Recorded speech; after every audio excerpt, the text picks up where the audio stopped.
Restons avec le Premier ministre, mais cette fois-ci ici à Bamako, où il était face aux jeunes ce matin au CICB. C'était à la faveur du Forum national de la jeunesse. Le chef du gouvernement s'est entretenu avec les 300 jeunes du Forum sur le programme de son gouvernement. Les débats se sont focalisés sur la situation de Kidal, l'école, la corruption, la justice, la paix, entre autres. Daouda Sidiki Diarra.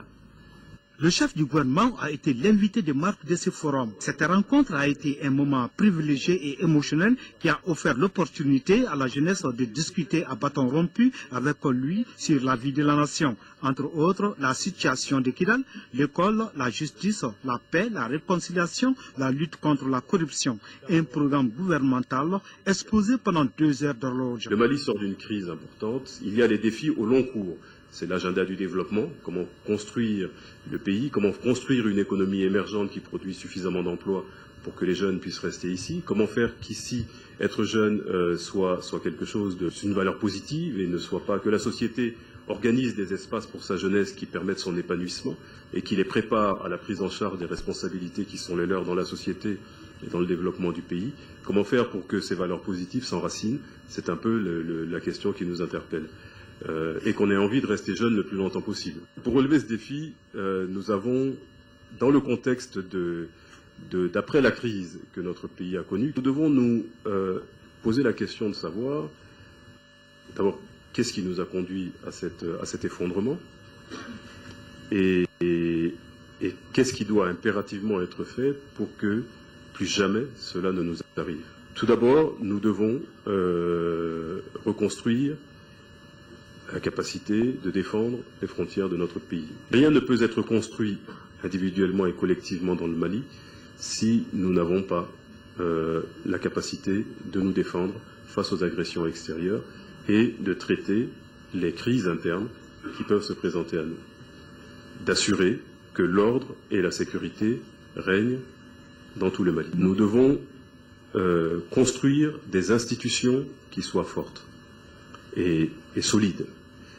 Nous avons, par exemple, une démocratie qui s'est avérée être vide de sens. Nous avions des partis thématiques sur lesquels ils se penchaient. C'est un programme général d'alphabétisation des adultes. Parce que pour que les enfants restent à l'école, pour que les enfants progressent à l'école, il faut que les parents soient alphabétisés.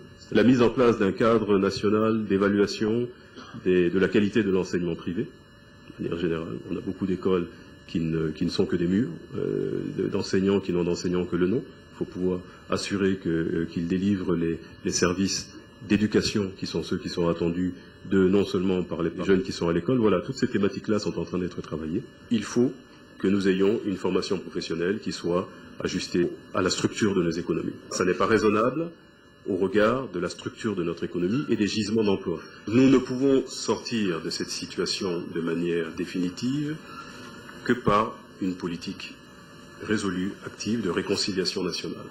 Nous devons traiter les causes des rébellions de manière effective.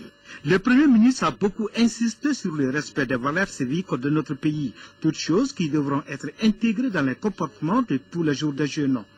On ne construit rien dans l'indiscipline et dans l'immoralité, on ne construit rien dans le reniement de soi. On ne construit rien en se détournant de ce que l'on a reçu. On doit au contraire avoir le souci de le transmettre. Dans vos comportements, ayez la responsabilité. La responsabilité pour aujourd'hui, mais également la responsabilité pour demain. Vous aurez la charge de transmettre ce que vous avez reçu. Et c'est également quelque chose d'important. Soyez convaincus d'une chose, le Mali ne sera rien d'autre que ce que vous en ferez. Nous devons avoir l'ambition de changer collectivement, mais pour que des changements collectifs adviennent, il faut que des changements individuels se produisent au niveau de tout un chacun. Ces exposés ont permis aux jeunes de se faire des idées de l'action gouvernementale.